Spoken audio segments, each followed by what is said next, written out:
ফাৰ্স্টে ভিডিওটা দেখুন পৰে কত কথা কইতাছি ভিডিওটা শেষ কৰতে সমাজৰ সচেতন ব্যক্তি এজনে কেতিয়াও পাৰ্টি চাই ভোট নিদিয়ে।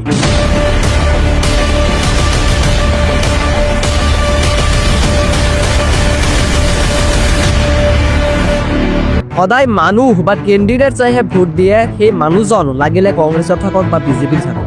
जहाँ तक के एक सवाल होता है वोट देने का एक सवाल होता है। हर एक कॉन्स्टिट्यूंसी के हिसाब से वो वोट दी जाती है।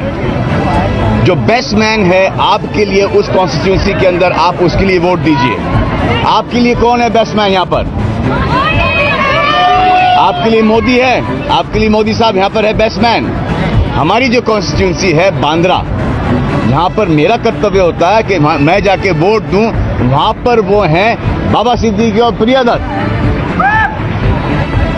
तो you have to give Modi साहब द वोट।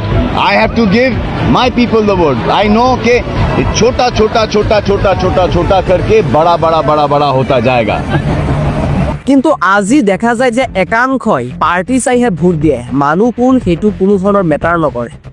আৰু সেই সুযোগ লৈ কিছুমান উপযুক্ত নোপোৱা ৰাজনীতিবিদ সেই আসনখন দখল কৰি পেলায়।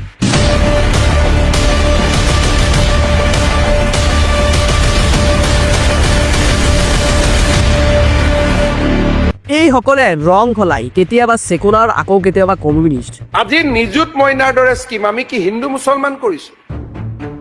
আমি কি হিন্দু মুছলমান কৰিছো? আজি কি অৰুণোদয় আমি হিন্দু মুছলমান কৰিছো? এইখন চৰকাৰৰ দৰে সেকুলাৰ কাম কংগ্ৰেছে কৰাই নাছিল। बिहार में नहीं पूरा देश में मद्रासा बंद होना चाहिए। এইসকলৰ কথা ফলনি হয়। আমি জোনাকী চিনেমা হলত ৰিকুৱেষ্ট কৰি পেলাই স্পেচিয়েলি চাব লাগিব।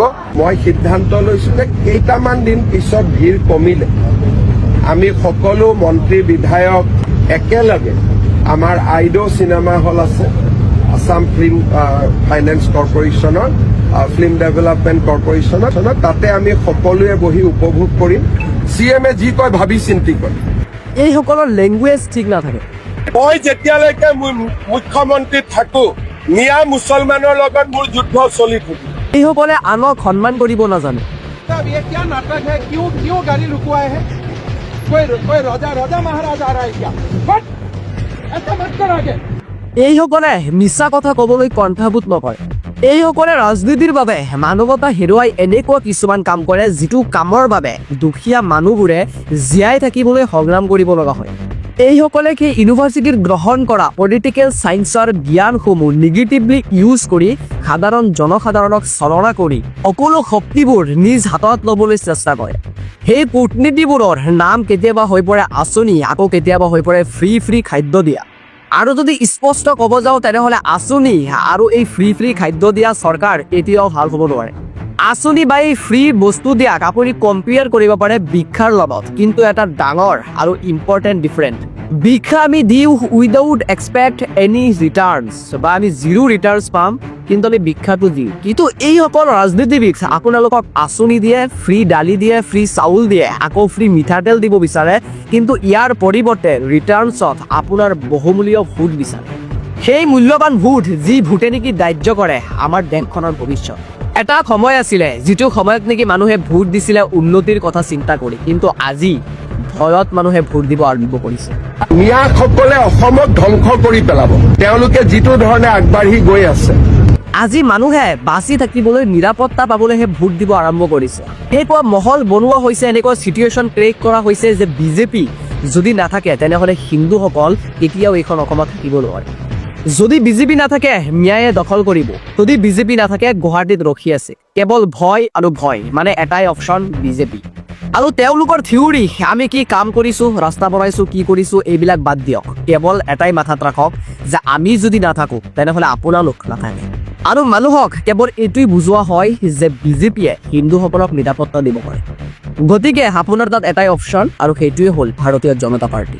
আৰু যেতিয়া এই সম্পূৰ্ণ ট্ৰেপৰ মাজত এজন মানুহ আবদ্ধ হৈ পৰে বা তাত পৰি যায়, তেতিয়া সেই মানুহজন মানুহ বিচাৰি নাপায়, বা সেই মানুহজনে আচলতে অবজাৰ্ভ নকৰে যে সেই মানুহজনক যে মই ভোট দি আছো সেই মানুহজন আচলতে কেনেকুৱা, ডকাইত, চুৰ নে কি।